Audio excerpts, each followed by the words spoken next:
और अब हमें पता चलता है कि डोंग डोंग के हाथ में जो टॉय था उसकी आँख यानी कि उस क्रिस्टल में ही जाओ चेन कैद है। वो बेचारा चिल्ला चिल्ला कर इन्हें आवाज दे रहा था मगर यून उसकी आवाज सुन ही नहीं पाती। तभी जाओ चेन को याद आता है कि उसके फादर ने उसे एक बहुत ही अजीब सी ट्रेजर के बारे में बताया था जो कि अर्थ एंड हेवन के बीच में मौजूद है। इसे स्पिरिचुअल अवेयरनेस क्रिस्टल भी कहा जाता था जिसमें अपनी ही एक खुद की दुनिया थी। अगर कोई कल्टीवेटर कमजोर पड़ जाए तो उसकी स्पिरिचुअल कॉन्शियसनेस उस इल्यूजरी realm में फंस जाएगी जो कि इस ट्रेजर के अंदर मौजूद है। तो जाओ चेन समझ चुका था कि वो फिलहाल इसी realm में ट्रैप्ड है। इधर यून डोंग डोंग को बता रही थी कि ये टॉय तो मुझे ओल्ड मॉन्स्टर ने गिफ्ट किया था और ये उन्हें उसी टूम में मिला जहाँ पर हमें इमॉर्टल की बॉडी मिली थी। तो ये सब सोचने के बाद वो काफी ज्यादा पैनिक होकर उस टॉय को फेंक देती है। हालांकि डोंग डोंग का ये फेवरेट खिलौना था इसलिए उसने तुरंत ही उसे कैच कर लिया। जिसके बाद यून अपने फादर से मिलने निकल पड़ी। उसे जल्द से जल्द लिनकॉन्ग के साथ एंगेजमेंट को ब्रेक करना था। वही दूसरी तरफ लिनकॉन्ग शियू से मिलने आ चुका था। वो उसे बता देता है कि वो मास्क पहने वाला बंदा हायू ना होकर बायू सिटी का प्रिंस रेंजियान है और उसी ने चिया को खत्म कर दिया।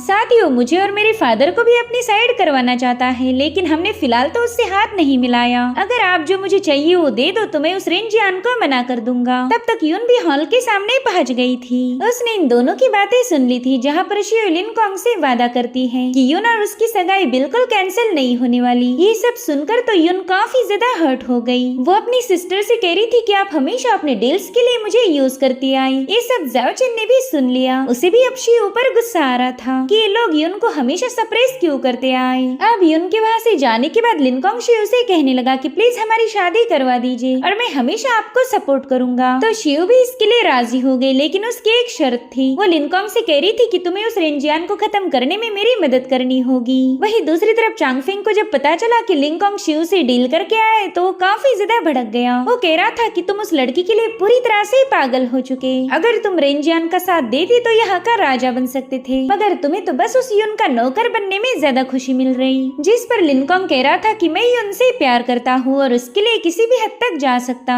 अगर आपको मेरा साथ नहीं देना है तो कोई बात नहीं, बस शादी की दावत में जरूर आना।